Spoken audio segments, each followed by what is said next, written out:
दिल्ली तक गूंज हो गई थी। यदि चाहे तो एक बार और थोड़ा सा दिल्ली तक गूंज हो गई थी। यदि चाहे एक बार थोड़ा सा बजा दीजिए और फिर सबका स्वागत करिए।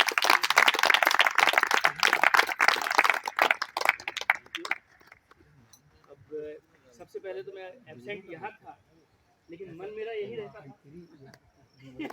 तो उस संबंध में मैंने एक कविता लिखी है, तो वहीं से शुरू करता हूँ। कई सोमवार छूट गए यारों, न चाय मिली न हंसी के फव्वारे। हम बाहर क्या गए, लगा जैसे स्वीट 60 ने भी पूछ लिया कहाँ हैं हमारे गुब्बारे। स्वीट 60 की मीटिंग दिल से थी मिस। हर सोमवार को लगता था कुछ है अधूरा सा किस। न पकौड़े, न चाय की चुस्की, न जोक्स की बारिश, न दोस्तों के ठहाके और न किसी की कोई साजिश। सोमवार शाम 6 बजे मेरा मन फड़फड़ाता था। हर सोमवार शाम 6 बजे मेरा मन फड़फड़ाता था और अंदर से बोलता था चलो दिल बहलाने बाहर जाते हैं। अंदर से बोलता था कि चलो दिल बहलाने बाहर जाते हैं। एक मन कहता था आराम करो टीवी देखो यार। दूसरा चीखता था शिव आंगन टीवी ऐसे बाहर। आप लोगों की याद ने बहुत परेशान किया था। मैं तो कभी कभी सपनों में भी हाजिरी लगा देता था। अब आ गया हूँ तो हिसाब बराबर करूँगा। हर चाय, जोक और छुट्टी मीटिंग की भरपाई करूँगा। मगर बाहर भी मेरी मीटिंग होती थी। कपड़े सुखाओ मीटिंग, सब्जी लाओ मीटिंग, और सबसे बड़ी मीटिंग तो तुम कुछ करते ही नहीं। ये मीटिंग है? नहीं, शिकायत नहीं है। पर सच कहूँ स्वीट 60 की मीटिंग ना हो तो पूरा हफ्ता अधूरा लगता है। आप सबकी मुस्कानें, वो टपकती चाय और अरे आप फिर लेट वाली मीठी सी डांट सब याद आती है। जब अब लौट आए हैं तो माहौल बदल देंगे। आज फिर से मीटिंग में ठहाके चलेंगे। पर एक बात बहुत बड़ी है, बिना ग्रुप के हंसी भी एक कोने में बड़ी सी लगती है। तो अब घोषणा करता हूँ, मैं वापस लौट आया हूँ। मीटिंग में फिर वही जोश लाऊंगा। हर ठहाके में सबसे आगे आऊँगा। हर ठहाके में इतनी ताकत है कि यदि आप अनुपस्थिति की पेनल्टी भी लगाएंगे, अगली मीटिंग इतवार को करके मीटिंग में चाय हम पिलाएंगे। बारे में बताना चाह रही हूँ। सीनियर सिटीजन का ये ग्रुप है शानदार। यहाँ कोई किसी से कम नहीं, सभी हैं होनहार। हर सोमवार को रहता है सभी को इंतजार, और यहाँ आकर लगता है जैसे हो एक ही परिवार। कोई चुटकुले, कोई भजन, कोई गीत सुनाता है। इसी तरह हम सब हंसते हुए शाम बिताते हैं।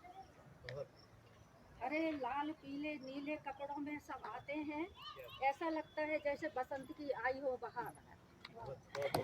कभी समोसा, कभी कचौड़ी, कभी जलेबी खाते हैं। क्या बात है। लगता खा रहे हैं। नहीं, पर जब नहीं हो तो बिल्कुल इतनी चीजों का नाम नहीं लेना चाहिए।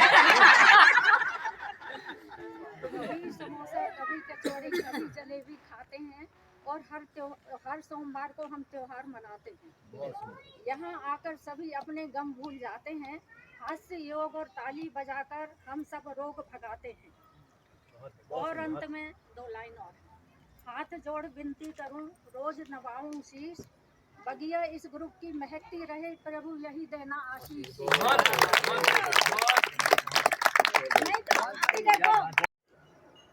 मैं धीरे धीरे सीख रही हूँ कि मुझे उस हर बात की प्रक्रिया नहीं देनी चाहिए जो मुझे चिंतित करती है। मैं धीरे धीरे सीख रही हूँ कि जिन्होंने मुझे चोट दी, मुझे उन्हें चोट नहीं देनी है। मैं धीरे धीरे सीख रही हूँ, शायद सबसे बड़ी समझदारी का लक्षण भिड़ जाने की बजाय अलग हट जाने में है। मैं धीरे धीरे सीख रही हूँ अपने साथ हुए प्रत्येक बुरे बर्ताव पर प्रतिक्रिया करने में। आपकी जो ऊर्जा खर्च होती है वह आपको खाली कर देती है और आपको दूसरी अच्छी चीज़ों को देखने से रोकती है। मैं धीरे धीरे सीख रही हूँ, मैं हर आदमी से वैसा व्यवहार नहीं कर पाऊंगी जिसकी मैं अपेक्षा करती हूँ। मैं धीरे धीरे सीख रही हूँ, किसी का दिल जीतने के लिए बहुत कठोर प्रयास करना समय और ऊर्जा की बर्बादी है। यह आपको कुछ नहीं देता, केवल खालीपन से भर देता है। मैं धीरे धीरे सीख रही हूँ जवाब नहीं देने का अर्थ यह कदापि नहीं कि यह सब मुझे स्वीकार्य है, बल्कि यह कि मैं इससे ऊपर उठ जाना बेहतर समझती हूँ। मैं धीरे धीरे सीख रही हूँ कभी कभी कुछ नहीं कहना सब कुछ बोल देता है। मैं धीरे धीरे सीख रही हूँ किसी को परेशान करने वाली बात पर प्रतिक्रिया देकर आप अपनी भावनाओं पर नियंत्रण की शक्ति किसी दूसरे को दे देते हैं। मैं धीरे धीरे सीख रही हूँ मैं कोई प्रतिक्रिया दे दूँ तो भी कुछ बदलने वाला तो है नहीं। इससे लोग अचानक मुझे प्यार और सम्मान नहीं देने लगेंगे। मैं उनकी सोच में कोई जादुई बदलाव नहीं ला पाऊंगी।